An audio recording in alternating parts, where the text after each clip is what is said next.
Asal-usul reog Ponorogo. Dahulu kala, hidup seorang putri jelita bernama Sanggalangit di Kerajaan Kediri. Kecantikannya amat terkenal hingga terdengar oleh Prabu Klana Wandana dari Kerajaan Bantarani. Begitu mendengar tentang sang putri, Prabu Klana langsung ingin menikahinya.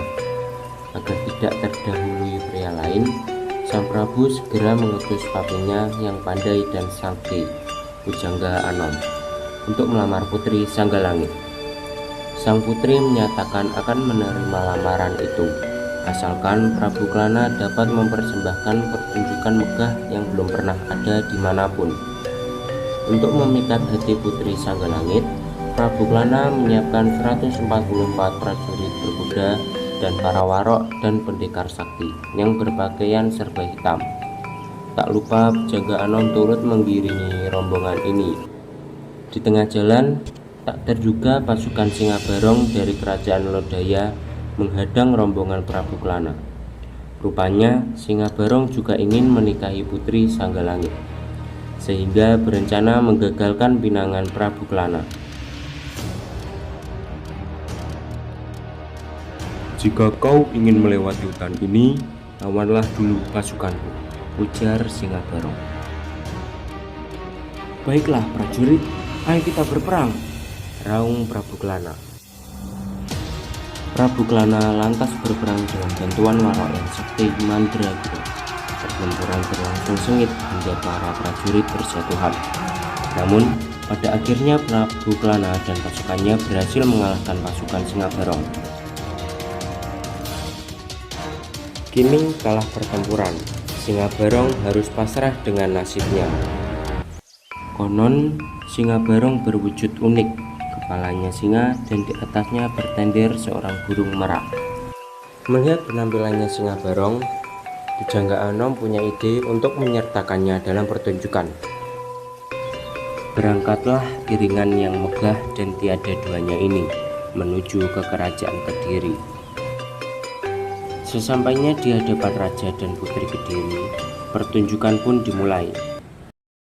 Prajurit berkuda di depan, diikuti warok, Singabarong, Prabu Klana, serta Pujangga Anom. Para penabuh gamelan mengiringi pertunjukan meriah ini. Semua yang menonton terpukau dan bersorak-sorai ketika pertunjukan selesai. Prabu Klana berhasil memenuhi syarat putri Sanggalangit. Puas dengan persembahan sang Prabu, putri Sanggalangit pun menerima Prabu Klana sebagai suaminya. Namun, ini bukanlah akhir cerita pertunjukan reog. Pertunjukan itu terus dipentaskan turun-temurun hingga sekarang dikenal dengan sebutan reog Ponorogo. Salah satu alur cerita dari pertunjukan reog adalah pertempuran antara pasukan Singabarong dan Klana Swandana. Terdapat kesan mistis pada pementasan yang tersampaikan melalui gerakan penari dan suara iringan musiknya. Biasanya ada sekitar 20-30 orang dalam rombongan reog. Pementasan reog melibatkan beberapa tokoh penari. Pertama, pembarong yang bersosok kepala singa dan merak di atasnya. Lalu ada Klana Swandana yang membawa pecut Samandiman. Berikutnya Pujangga Anom yang kocak yang jago bela diri. Adapun warok berperan sebagai Punggawa Swandana. Sosok jadil mewakili pasukan berkuda dan dibawakan oleh penari perempuan muda. Sedangkan pengrawit adalah pemain gamelan yang mengiringi musik reog.